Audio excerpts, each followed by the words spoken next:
So you think you know everything about Christmas, but do you really know? What I'm about to show you is the truth behind what they call Santa Claus. Santa Claus, why the 25th of December was picked to be Christmas, when that time of year, according to geologists and meteorologists and archaeologists, says doesn't make sense.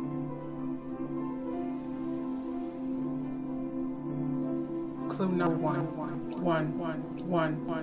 According to experts, sheep require a lot more grooming and maintenance when it starts to get cold.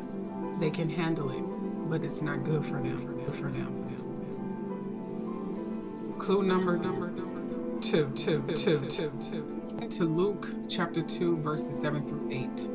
Shepherds were not in the fields during December. According to Celebrations, the complete book of American holidays, Luke's account suggests that Jesus may have been born in summer or early fall, since December is cold and rainy in Judah. It is likely that the shepherds would have sought shelter for the flocks at night. Makes you think. Clue number three. Jesus' parents came to Bethlehem to register enrollment sentences according to Luke chapter 2, verses 1 through 4.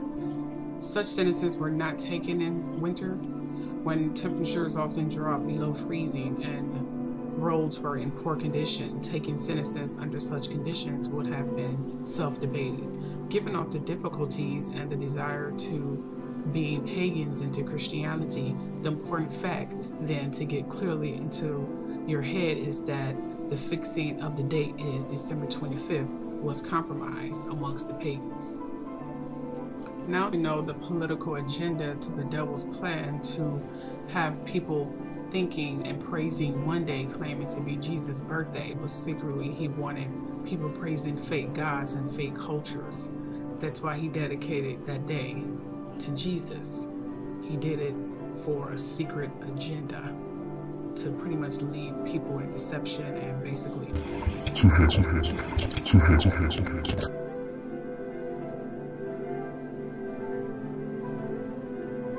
because at that time frame they were already celebrating fake gods, and also at that time 13 pagan supposedly came down, so he named one of them Jesus. Not the real Jesus, I mind you, but the fake Jesus.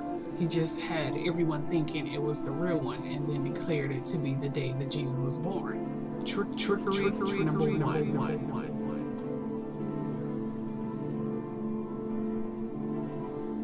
Yes, that was a real big deception and probably too impossible to believe. I'm sure I'm gonna have some people come in saying I'm crazy and I need to stop. I don't really care. When it comes to the truth, there's no boundaries with me. But he doesn't stop there. You see, the devil wants to lead people into hell. He has the power to impose as Jesus Christ, our Savior, himself, and he's done it millions of times in history. After all, he is the master of deception. I bet you're wondering where I'm going with this, and or what was and is his biggest deception of all. When I found out, I broke out in tears and asked God for forgiveness, because it seemed to be increasing every year. Many more people are being fooled by his trickery. Brace yourself. Let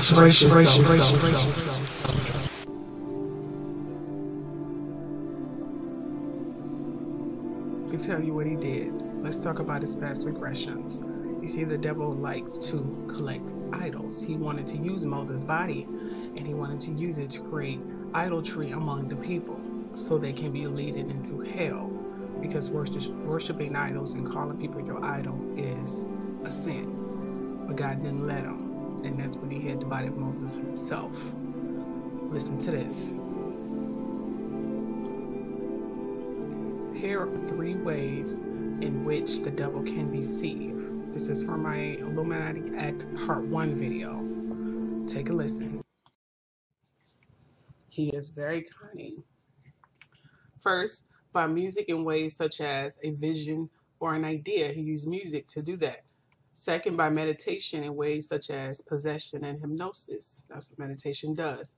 Third, by technology in ways such as companion and comfort. He create that when you start using that stuff.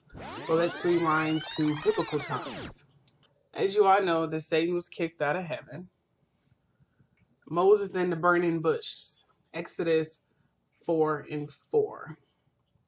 When the Lord saw that he had gone over to look, God called to him from within the bush, Moses, Moses. And Moses said, Here I am. However, what may be surprising to a newer believer who hasn't grown yet in spiritual understanding is that Satan also performs miracles. The fact that Satan and his false prophets can perform miracles is documented in the scriptures. For example, Exodus 7:10-15. So Moses and Aaron went to the Pharaoh and did just as the Lord commanded. Aaron threw his staff down in front of the Pharaoh and his officials, and it became a snake. This is all in the Bible. 11. Pharaoh then summoned wise men and sorcerers, and the Egyptian magicians also did the same things by the secret arts, which was pretty much orchestrated by the devil. Each one threw down his staff, and it became a snake. But Aaron's staff swallowed up their staff. The devil won that battle. But Moses' life came to an end, but the devil wanted him so he can use him as an object of worship to lead Israel and astray into idolatry. This isn't the first time he done this. And I'll explain that later. As I said, Satan wanted Moses to use him as idolatry, and Archangel Michael and him had a fight.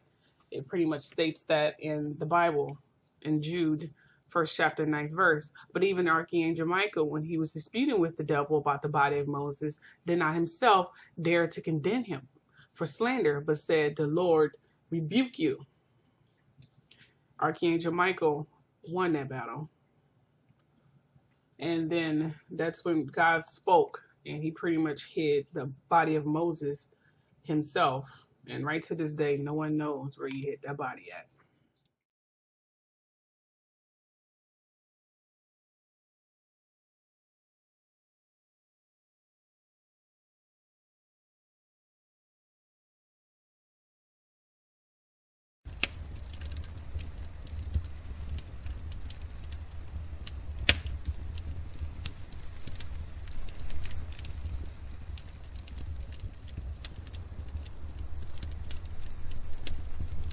I'm going to sum up everything I just showed you.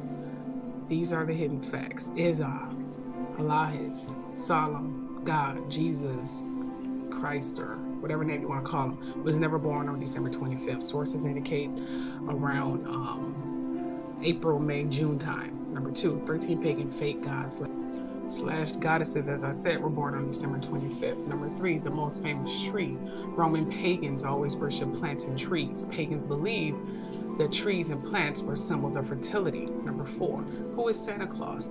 We've seen the rearrangement that Santa equals Satan, Claus equals Lucas, Lucifer the devil. Lucas is a coded name for the high devil, Lucifer. Everyone should know that. It's called anagrammy, a Jewish invention. Number 5, Santa wears red. Red symbolizes fire. The pagan god Thor will come down the chimneys with red clothes. Number 6, meaning of Christmas. There are 2 different words. There's Christ and then there's Mas. Christ means the anointed one, which is a Greek word, we know that.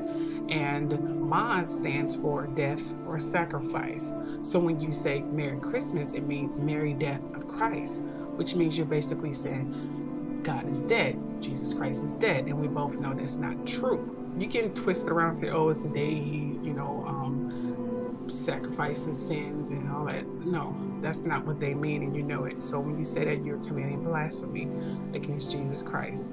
And keep saying that, you're pretty much gonna go to hell, especially if you don't know what you're saying. The devil is trying to lead everyone in hell, and he developed and created the perfect person, idol, creation in history. Wake up, people.